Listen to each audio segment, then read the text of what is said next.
संविधान म्हणजे काय? मित्रांनो, आपण सगळे एका घरात, एका गावात, एका शहरात राहतो. आपल्या घरी जसे नियम असतात, उदाहरणार्थ जेवण्याआधी हात धुणे, मोठ्यांचा आदर करणे, तसेच आपल्या शाळेतही नियम असतात. जसे की वेळेवर शाळेत येणे, गृहपाठ करणे. हे नियम का असतात? कारण त्यामुळे सगळे काम व्यवस्थित होते आणि गोंधळ होत नाही. ज्याप्रमाणे आपल्या घराचे आणि शाळेचे नियम असतात, त्याचप्रमाणे आपल्या देशाचेही काही नियम असतात. या नियमांमुळे आपला देश व्यवस्थित चालतो. हे सगळे नियम एकत्र करून एका मोठ्या पुस्तकात लिहिलेले आहेत. या पुस्तकाला आपण संविधान असे म्हणतो.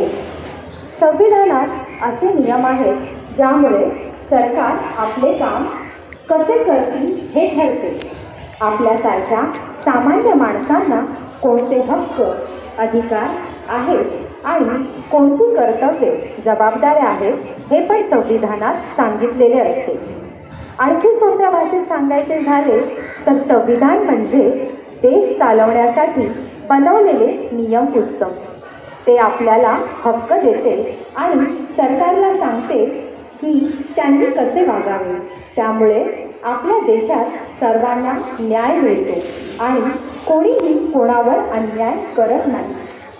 संविधान आपल्या देशाचा मुख्य कायदा आहे.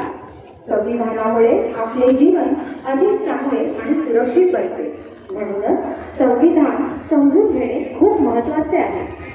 आपलं संविधान बनवणं सोपं नव्हतं. आपल्या देशासाठी अनेकांनी खूप मोठा संघर्ष केला. त्यांनी आपापल्या परीने स्वातंत्र्यासाठी खूप लढाया केल्या. या लढायांमध्ये सहभागी असलेले आपले सगळे महान नेते आणि त्यांनी आपल्या सगळ्या भारतीयांना सोबत घेऊन उद्याच्या भारताचे बघितलेले सुंदर स्वप्न म्हणजे आपलं भारतीय संविधान.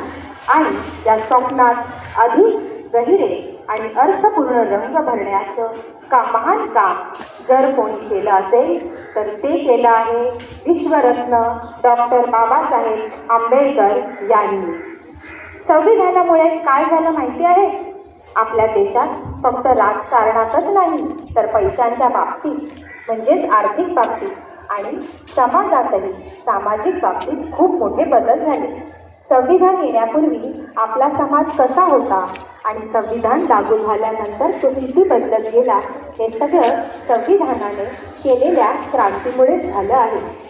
तर मित्रांनो, आपलं संविधान हे फक्त एक कायद्याचं पुस्तक नाही, तर ते आपल्या मोठ्या स्वप्नांचं आणि बदलाचं प्रतीक आहे.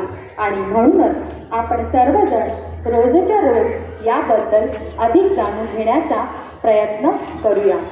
धन्यवाद.